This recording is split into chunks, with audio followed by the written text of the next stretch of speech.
और अगली खबर भोपाल से है, जहां धर्मांतरण मामले में बड़ा खुलासा हुआ है। युवकों पर केस दर्ज कर ये दोनों बहनें दबाव बनाती थीं।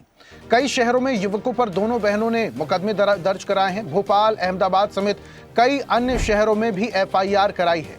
मामले की जांच पुलिस कर रही है। रॉयल विला के मकान से बुर्का भी जब्त किया गया है। अमरीन और चंदन को कल कोर्ट में पेश किया जाएगा। दोनों को दोबारा रिमांड पर लिया गया। अब दोनों आरोपियों को अहमदाबाद लेकर जाएगी पुलिस। दोनों बहनों के साथ सीन रिक्रिएट कराएगी पुलिस।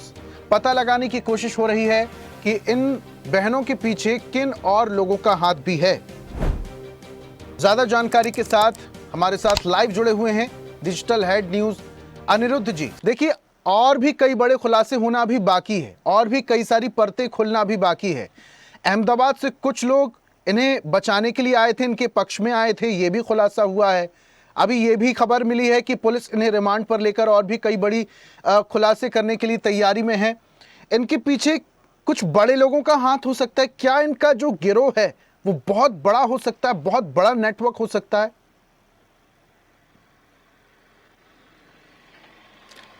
देखिए, भोपाल में एक बार फिर सामने आए जो धर्मांतरण के मामले में और दुष्कर्म यानी रेप के मामले में रोजाना नए नए खुलासे हो रहे हैं। 3 दिन हो गए इस पूरे मामले को सामने आए। 2 सगी बहनें आमरीन और आफरीन न केवल हिंदू युवतियों को ब्लैकमेल करती थी, उन्हें नशे की आदत लगाती थी, बल्कि पुलिस जांच में ये भी सामने आया है कि ये कुछ युवकों को भी फंसाती थी, उनको अश्लील फिल्में उनके साथ बनाती थी। और 2 युवक सामने भी आ गए हैं जिन्होंने बाकायदा बागसबनिया थाने में जाके कंप्लेंट दर्ज करवाई है। और जहां तक बात करें तो आमरीन और आफरीन सगी बहनें थी और इनके साथ चंदन यादव, ये 3 आरोपी पकड़े गए। यासिर, बिलाल और चानू इस मामले में भी फरार हैं।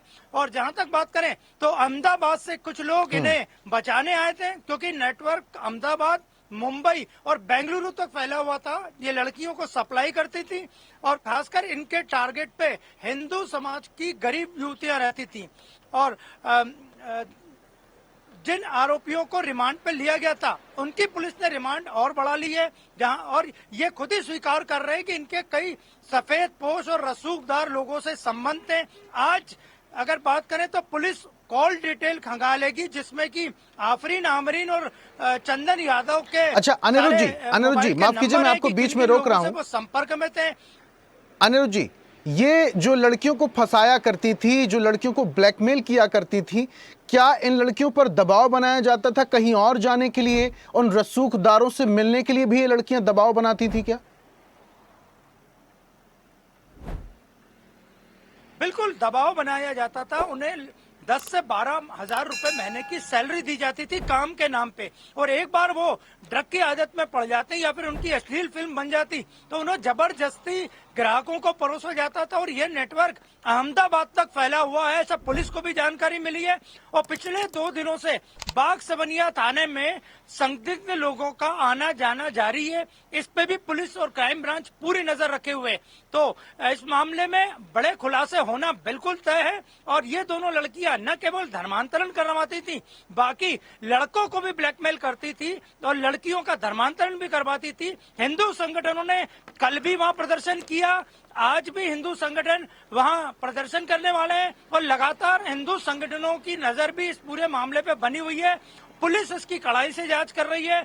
एडीसीपी ने खुद जांच पूरी अपने हाथ में ले रखी है। तो बागसबनिया थाने में जो बड़ा मामला आया है और जिस फ्लैट में वो रहती थी, रॉयल सागर विला, वो बागसबनिया थाने के अंतर्गत ही आता है। अड़ोसी पड़ोसी कुछ भी कहने से डर रहे, तो ये मामले में आगे बड़े खुलासे होना तय है। और फिलहाल आमरीन और आफरीन के साथ चंदन, इनकी रिमांड बढ़ गई और पुलिस इनसे आज भी कड़ाई से पूछताछ करेगी। चंदन का क्या रोल है अनिरुद्ध जी? ये चंदन क्या काम करता था इनके बीच में? पाथ का काम करता था? देखिए, चंदन की मुलाकात इन दोनों बहनों से किसी स्पा सेंटर में हुई थी और स्पा सेंटर के बाद वो आफरीन और आमरीन में से किसी से प्रेम करने लगा था और उन्हीं के साथ रहता था। और उनके हर जुर्म में चंदन यादव भागीदार है। अब पुलिस कड़ाई से जब पूछताछ कर रही है, चंदन यादव यहाँ के पास रहटी का रहने वाला है और लगातार उसके घर वालों से जब पुलिस ने संपर्क किया तो वो बोले कई वर्षों से वो घर भी नहीं गया था। तो पुलिस तीनों आरोपियों से कड़ाई से पूछताछ कर रही है। मामले में बड़े खुलासे होना तय है और आज जब कॉल डिटेल पुलिस खंगालेगी तो उसमें चौंकाने वाले नाम भी सामने आ सकते हैं, न केवल धर्मांतरण से जुड़े होंगे बल्कि जिस्म फरोशी से भी जुड़े हो सकते हैं। अच्छा अनिरुद्ध जी, अहमदाबाद से कुछ लोग इन आरोपियों को बचाने के इनके पक्ष में आए थे, वो लोग कौन थे? इनके परिवार वाले थे या कोई और लोग थे? देखिए, परिवार वालों में से कोई भी नहीं आया है। जहां तक बात करें तो आफरीन और आमरीन के पिता इस वक्त दुनिया में नहीं है। उनकी मां यहाँ अब्बास नगर जो झुग्गी बस्ती है गांधीनगर के पास, वहां से अभी गायब है। और ऐसा बताया जा रहा है कि अहमदाबाद से जो लोग आए थे वो बिलाल नाम का कोई व्यक्ति है जो कि ड्रग सप्लाई करता था और आफरीन और आमरीन को अहमदाबाद का बिलाल ही ड्रग लाता था और बिलाल के ही लोग इस वक्त भोपाल में मौजूद हैं। तो लगातार बाग सवनिया थाने और उसके आसपास उनका मूवमेंट बना हुआ है। ठीक है अनिरुद्ध जी, बहुत शुक्रिया तमाम जानकारी हम तक साझा करने के लिए। इस खबर पर नजर बना के रखिएगा, पल पल की अपडेट आपसे लेते रहेंगे। बहुत शुक्रिया तमाम जानकारियां हम तक पहुंचाने के लिए। तो एक बड़ा खुलासा हुआ है और भी कई बड़े खुलासे होना अभी बाकी है। पुलिस परत दर परत कई बड़े खुलासे कर रही है। इन आरोपियों को फिर से रिमांड पर लिया जा रहा है और पूछताछ लगातार जारी है। और ऐसी ही ताजा खबरों के लिए लाइक, फॉलो और यूट्यूब पर सब्सक्राइब कर बेल आइकन जरूर दबाइए और हर अपडेट के लिए विजिट कीजिए स्वदेशलाइव.com।